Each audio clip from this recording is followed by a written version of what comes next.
Greetings, travelers, and welcome to the Roadmap to Victory, a guide for improving your skill in Hearthstone Battlegrounds. Battlegrounds is an exciting new game mode in Hearthstone that combines auto-battler-style gameplay with the minions and mechanics of Hearthstone that you know and love. As an auto-battler, Battlegrounds may seem chaotic at first, but beneath the chaos lies a surprising range of strategic depth and ways to test your skills. Join us as we take a closer look at how to progress through the game at every stage and improve your odds for victory. Before we get started, be sure to subscribe to the Tempo Storm Hearthstone YouTube channel to keep up to date on the latest developments in Battlegrounds and our other Hearthstone content. Now let's begin. As of this video, Hearthstone Battlegrounds is still in beta, so the fine details about which heroes and minions are the strongest are not yet set in stone.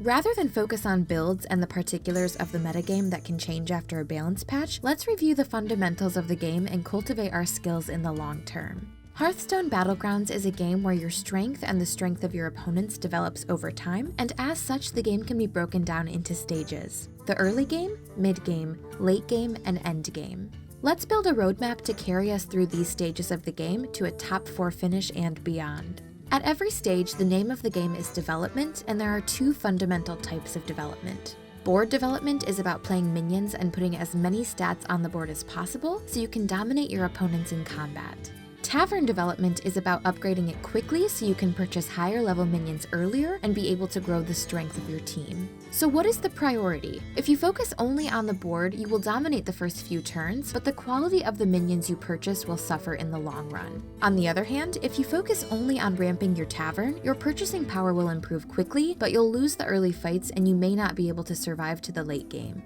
The best course of action will vary depending on what hero and minions you're offered, but the best general strategy is to develop both the board and the tavern so that you can dominate combat and stay alive while improving your odds to recruit strong minions. During the first few turns, there aren't a ton of decisions to make, so your turns tend to play out very similarly. On the first turn, recruit the highest quality minion you can. Vulgar Homunculus and Rockpool Hunter have the best stats to push for board, while Murloc Tidehunter and Alley Cat give you multiple minions you can sell for gold to fund your future purchases. On turn 2, you'll almost always upgrade your tavern, and then on turn 3 purchase the best minion offered. Don't be afraid to sell a token or your first 1-drop to buy 2 minions if the minions you're offered are good enough. You'll buy 2 minions on turn 4, and this sets you up to both buy a minion and upgrade to the level 3 tavern on turn 5. Again, this path will vary a little bit depending on what you're offered, and there are exceptions to the rule, but as long as you've upgraded to tavern level 3 by turn 5, you're off to a good start. Since development is your top priority, you'll want to spend as much of your gold as possible either buying minions or upgrading the tavern. Every coin matters, so avoid spending them on using hero powers and rerolling in the early turns unless you have absolutely nothing else to do. If you've developed properly in the first few turns, you should have a stable team, a level 3 tavern, and plenty of health going into the mid-game. Your goal at this stage is to continue to push development and find a way to set up your team's strength to scale up throughout the game. At tavern levels 2 through 4, the quality of minions improves considerably, and you'll start to find minions that scale up on their own. Tribal synergies with these minions will form the cornerstone of your builds, and you'll want to purchase support minions and buffs around that tribe. For instance, if you have a Scavenging Hyena, you can set up a build with beasts like Rat Pack and Infested Wolf, and buffs like Houndmaster and Pack Leader. Since you have more gold to work with, you can hit the refresh button more often to find these synergies, but be careful not to spend too much gold and miss purchases and upgrades. While you're building synergies, you're sure to run out of room on board, so be prepared to sell early game minions frequently. Even if you've buffed one of these minions multiple times, you're going to find better minions at higher tiers, so don't get too attached. Most of the Battlecry minions you'll play here, like Zubat and Defender of Argus, will be sold immediately after you play them, so keep that in mind as you play out your turn. While building synergies on board, don't forget about building your tavern. Most builds have a sweet spot for their tavern level in this stage, where they're offered multiples of high impact minions more frequently. Currently, this is level 4 for mechs and level 5 for everything else. Also during this stage of the game, you'll accumulate multiples of minions to make triples. Triples represent a huge jump in minion quality, since the tripled minion has doubled stats and effect, and playing a triple lets you discover a minion from the next tavern tier up. Upgrading your tavern, then tripling a minion and discovering a top tier minion early is a massive power spike that will help you dominate the mid-game. As the game progresses, your minion positioning becomes more and more important. At this stage, you'll want your Death Rattle buff minions on the left to attack first, then your largest standalone minions, then minions spawning Death Rattles and taunts. Your scaling minions should be on the far right so that they have time to grow before they get into combat. This basic layout gives you good odds for success in combat, but every team has different needs, so always take a moment to evaluate your positioning before the fight begins. Going into the late game, you should have a solid team full of well-stated minions, divine shielded taunts, strong death rattles, and scaling minions that can carry each battle to victory.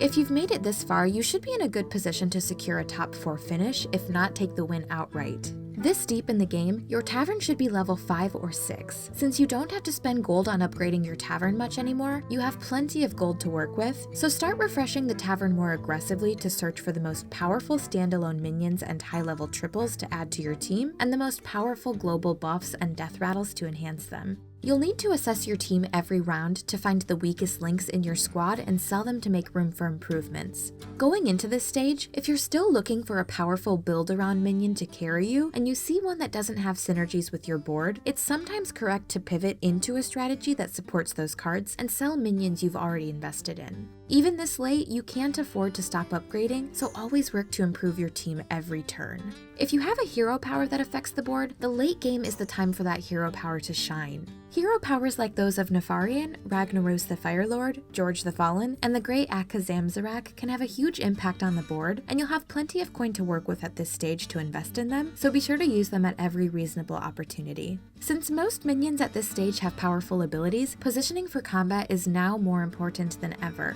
Taunts with Divine Shield are very common at this stage, so sending your largest unshielded minion in first is a bad idea. You'll want to place a Death Rattle minion or shielded attacker on the left to attack first and break their shields.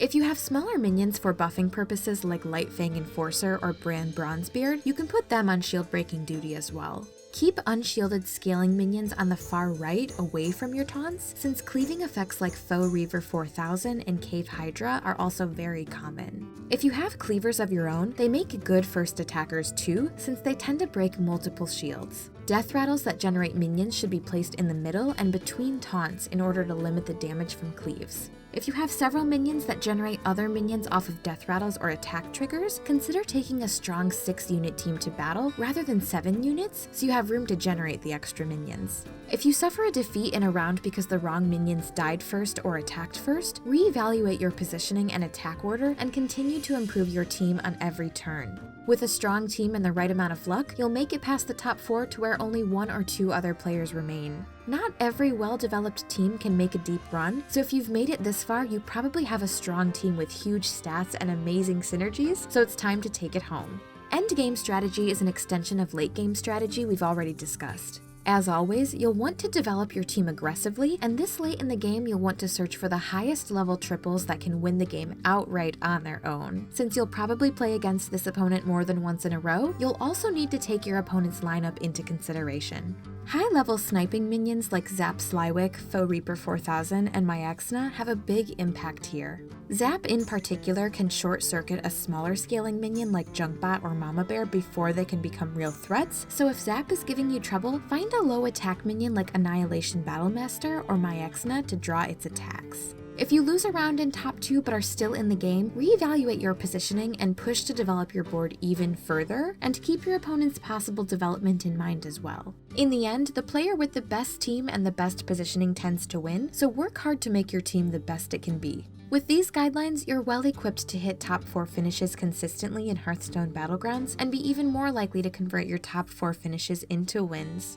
Even with these tactics in mind, Battlegrounds has a lot of variance in heroes, minions offered, and attack ordering, so not every team will have what it takes to win it all. Still, a top 4 finish is a good result, and the power to consistently finish top 4 and climb the ranks is well within your grasp. Development is the deciding factor, so always look for opportunities to improve. We're just getting started with our Hearthstone Battlegrounds content, so be sure to like this video and subscribe to the Tempo Storm Hearthstone channel to keep up to date with our content, and let us know in the comments what you'd like for us to feature next. Thanks for watching!